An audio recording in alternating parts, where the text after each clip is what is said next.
Halo, nama saya Andi. Saya peserta kelas Pacman Data. Nah, pada kesempatan kali ini saya mau membahas tentang final project, yaitu membuat mini apps berupa project super kasir.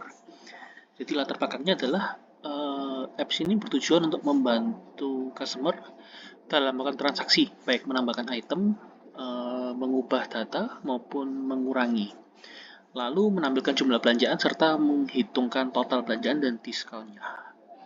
Nah, requirement-nya apa aja? Eh, yang pertama tentu adalah menambahkan item dengan parameter yang harus dimasukkan itu nama barang, quantity, dan harga satuan. Lalu berikutnya ada prosedur untuk mengupdate nama item, jumlah item, serta harga satuan. Berikutnya adalah proses menghapus item, baik itu satu item maupun langsung semua item atau dikenal sebagai reset transaction. Berikutnya lalu ada check order dan total price.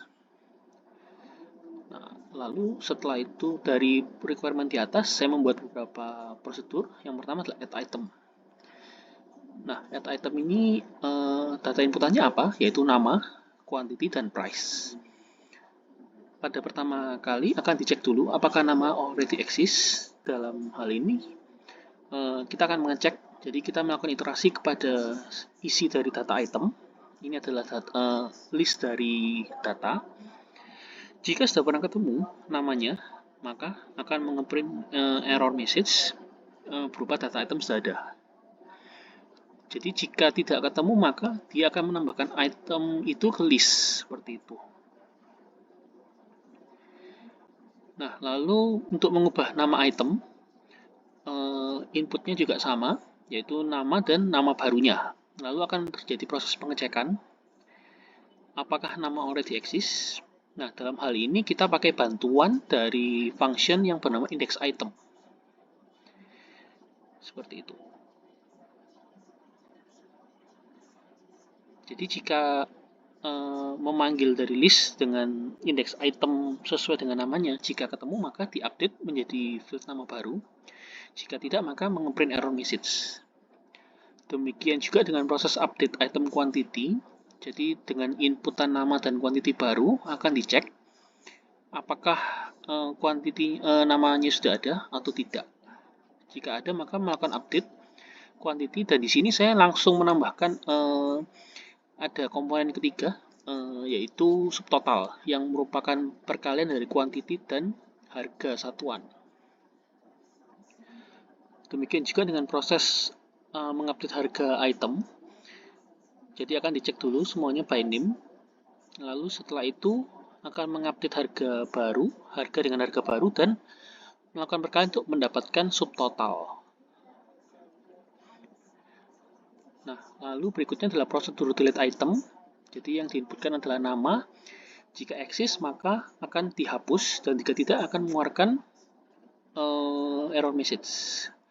Kalau reset transaction saya kira karena tidak ada yang nested ataupun iterasi, maka di sini langsung melakukan clear. Jadi dengan metode clear dari list.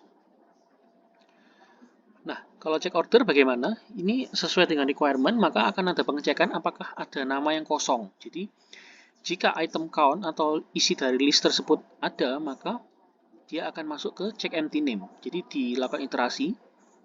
Ya, seperti di sini dilakukan iterasi, dan saya menampung ke dalam variabel bernama empty name.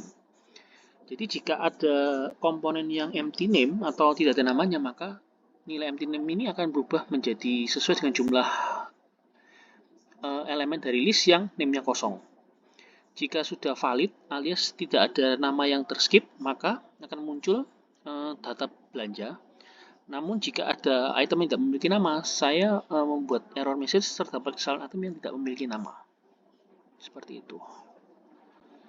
Lalu ada juga prosedur total price, ini yang terakhir. Jadi pertama melakukan iterasi item dan saya tampung ke dalam subtotal. Lalu akan terjadi beberapa nested if ya. Jadi jika if subtotal lebih dari 5.000, maka diskon persennya saya tampung ke dalam variabel diskon persen diisi 10. Jika 300 diisi 8, dan jika 200 diisi 5. else, atau jika tidak memenuhi syarat itu diisi 0. Lalu di bagian bawah baru ada message total belanjaannya berapa, lalu total diskonnya dapat berapa.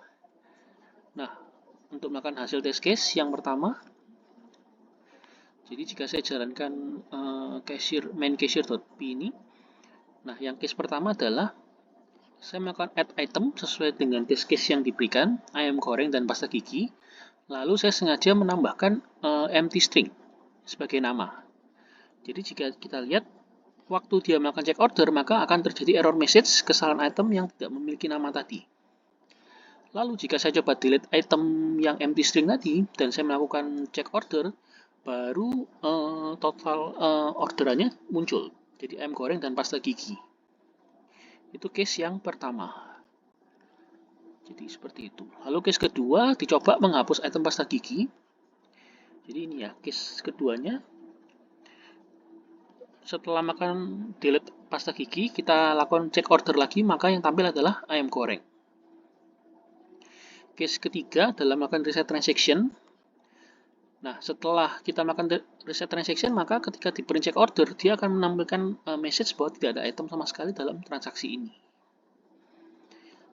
Nah, untuk case yang terakhir, saya mencoba menginputkan 4 data. Jadi seperti ini, ayam goreng, pasta gigi, mainan mobil, dan mie instan. Lalu kita tekan menjalankan check order untuk menampilkan data dari list. Nah, total transaksinya adalah 300.000.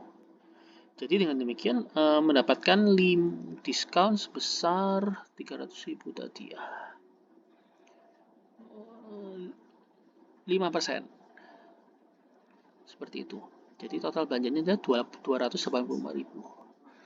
Oke, sekian dulu dari saya. Terima kasih.